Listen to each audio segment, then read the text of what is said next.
السلام علیکم۔ آج میں تحریک لبیک کے اقصی مارچ کی کچھ اپڈیٹ دوں گا جو حافظ سعد حسین رضوی مدظلہ عالیہ نے اعلان کیا تھا۔ تو ماشاءاللہ وہ فیض آباد پہنچ چکے ہیں اور بہت ٹھاٹھا مارتا ہوا سمندر عوام کا مجمع ہے جو اللہ تعالیٰ نے یہ کامیابی اور کامرانی عطا فرمائی ہے۔ انہوں نے اتنی اپنے بلاوے پہ اتنے لوگ اکٹھے کر لیے ہیں اقصی مارچ کی لانگ مارچ، اور ان کی جو مطالبات ہیں ان کو منوانے کے لیے۔ تو ماشاءاللہ اتنا سمندر ٹھاٹھا مارتا ہوا سمندر عوام کا کبھی یہ نہ گنجے کر سکے، نہ وہ عمران خان اور نہ پی پی والے، نہ نون لیگ والے، کوئی بھی اتنا سمندر اکٹھا نہیں کر سکے جو انہوں نے لبیک اقصی مارچ کے لیے کر لیا ہے۔ تو انشاءاللہ یہ آپ کو یہ دیکھیں عوام کا ٹھاٹھا مارتا ہوا سمندر۔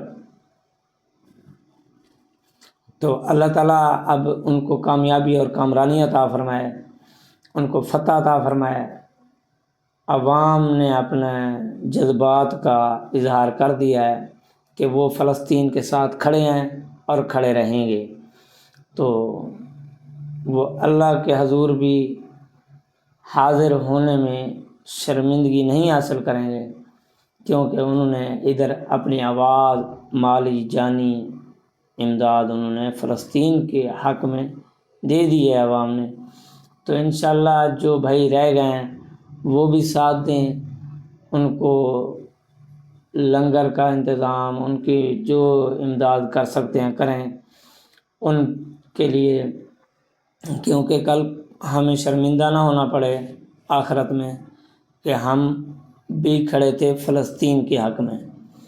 تو اللہ تعالیٰ فلسطین کو ظلم سے رہائی عطا فرمائے، ان پر اپنا خاص کرم فضل و رحم فرمائے، اور ظالموں کو نیست و نابود فرمائے جو ان پر ظلم کر رہے ہیں۔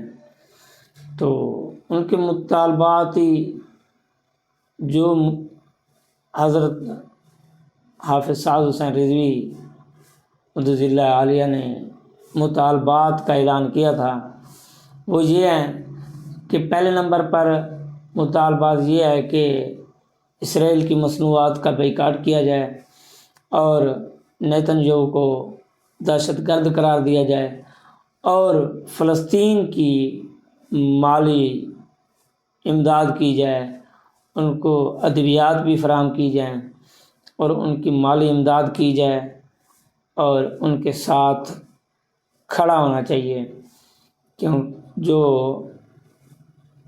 کھانے پینے پانی میں کافی ان کو دشواریاں ہیں وہ ان کی حل کی جائیں۔ تو وہ حکومت پاکستان سے مطالبے ہیں اور ان کو بھی چاہیے کہ وہ جلد از جلد یہ مطالبے پورے کریں، اور اللہ تعالیٰ اپنے محبوب کے صدقے حافظ سعد حسین رضوی مدظلہ عالیہ کو فتح عطا فرمائے۔ وہ فتح ان کی بھی ہے، ہماری بھی فتح ہے کہ ہمارے مسلمان بھائی کچھ خوشحال ہو جائیں گے، ان کی کچھ امداد ہو جائے گی۔